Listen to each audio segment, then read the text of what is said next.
What is going on, guys? My name is Chaotic and welcome back to another Grand Theft Auto 5 video here on my channel. Now in today's video, I'm going to be sharing 10 more things with you guys that you may not know about the import and export update. This, believe it or not, is part 5. If you haven't checked out parts 1, 2, 3 or 4, I would definitely recommend doing so, as there are loads of tips, tricks and features that you may not know about in this update. There will of course be links in the descriptions to all of those previous videos, but with that being said, let's get straight into this one. So to start things off then, as I'm sure you guys know by now, there are several new VIP work jobs which you can now do in GTA Online, and each one of these includes at least one of the new special vehicles. These special vehicles are much better than the ones which you can purchase yourselves. So for example, if you load up the VIP work named Fully Loaded, a Ruiner 2000 will spawn in fairly close to your location, which you'll have to go and collect. And as soon as you get into the vehicle, the job will then begin, and you'll then be given the objective. But you don't actually have to complete the mission once you get in the vehicle. If you want to, you can just use this vehicle, drive around in free mode, and do whatever you want. But not only that, these vehicles have much better abilities. So for example, usually with a Ruiner 2000, it only comes with 8 rockets, and once you run out, you have to make your way back to your vehicle warehouse to replenish. But this vehicle has unlimited rockets. As soon as you run out, it replenishes them on the spot, so you never run out. And this works with any of the VIP work missions, so you can get yourself any of the special vehicles in free mode with these better abilities. For example, with the Phantom Wedge or the ramp buggy, both of these are much stronger than your standard version. So you can go around and you can ram into vehicles or flip them for a lot longer than you normally could. So this is definitely a very useful trick to bear in mind, because with this, you can get yourself a much better version of all the special vehicles during these VIP work jobs. And bearing in mind you're still in free mode as well, so you can use all of these vehicles with your friends or against other players in your session. Anyway, well, moving on to the next trick. Now, this one is kind of obvious, but I'm sure many players haven't even thought to do this yet, but did you know you can use the Phantom Wedge to hook up to any truck trailer in GTA Online? So despite the Phantom Wedge being a special vehicle and having a massive wedge on the front of it, you can still use it like any other truck in the game. Just simply find yourself a trailer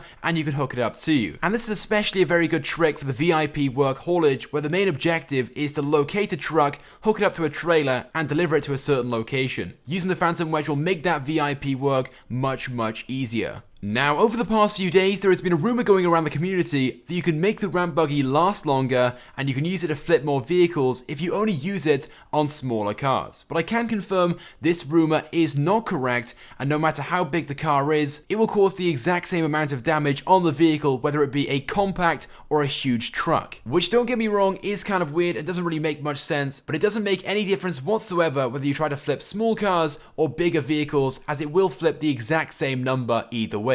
Up next, did you guys know there's a limit on storing certain types of vehicles in your vehicle warehouse?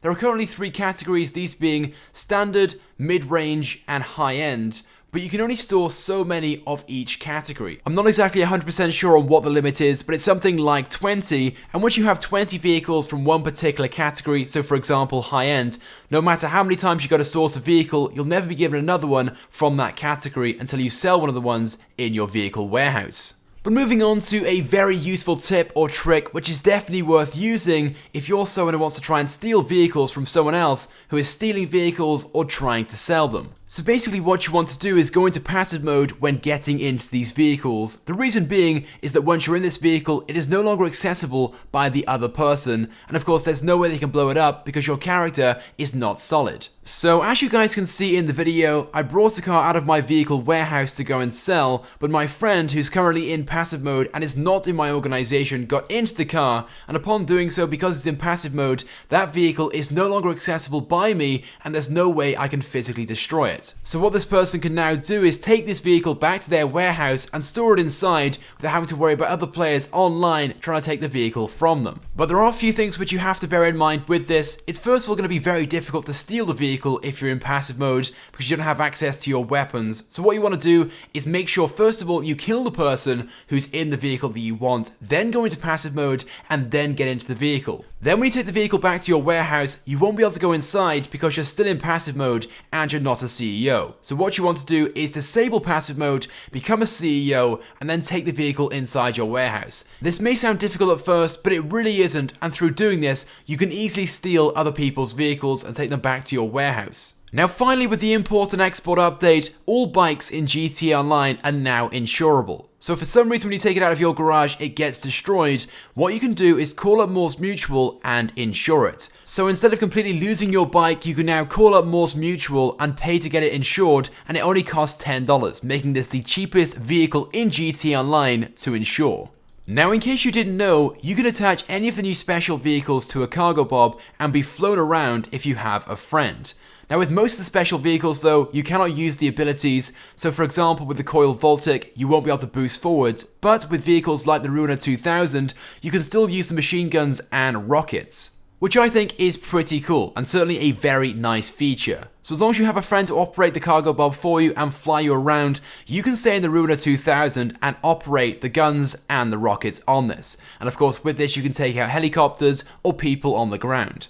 And something else you may also not know about the Ruiner 2000 is that you are in fact given unlimited parachutes, and you can in fact enable these over and over and over again during the exact same fall. Unlike normal parachuting mode, you can keep enabling them as soon as you remove it. So for example, if you disable it yourself, or maybe you collide with a tree or something, or if someone shoots it from you, you can activate another one straight away without having to touch the floor first or jump back up into the air. And there's also another small trick involving the Ruiner 2000 which is also very useful, which allows you to glide further when using a parachute. So what you want to do is reverse backwards, then jump up, then accelerate forward when you activate your parachute and lean backwards. And as you guys can see, by doing this, it slows down your descent and you can now glide for a lot further when doing this. Again, at first, this may sound difficult to do, but it really isn't, and with some practice, it will become a very useful tip to use.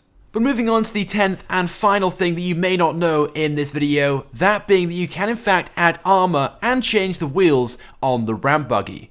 You can also apply many other customizations too to some of the other special vehicles by using a very simple method. By using the iFruit app and a program known as Charles, you can apply customizations to these special vehicles which aren't usually available for them at the Los Santos Customs. Now although it's a fairly simple and straightforward trick, the method itself is quite lengthy and will take you around about 20 minutes or so, hence why there's no tutorial in this video. But if you guys want to find out how to do it, there will of course be a link in the description. And of course through doing this, you can get yourself some unique customizations which aren't usually available for these vehicles in-game. Well, with that being said guys, that's it then for this video. I hope you guys have enjoyed these 10 things that you may not know in GTA Online from the import and export update. Like I said before, I definitely recommend checking out some of the previous episodes. There are links to all of those in the description. If you guys could drop a like on this video, it would help me out a lot and it's also greatly appreciated. Also be sure to leave a comment on this video and let me know your thoughts and feelings about these tips, tricks and features. And if you have not subscribed to my YouTube channel, I'd recommend that you do, because I upload all the latest and the greatest Grand Theft Auto 5 content. So as always guys, thank you for watching and I will see you guys next time.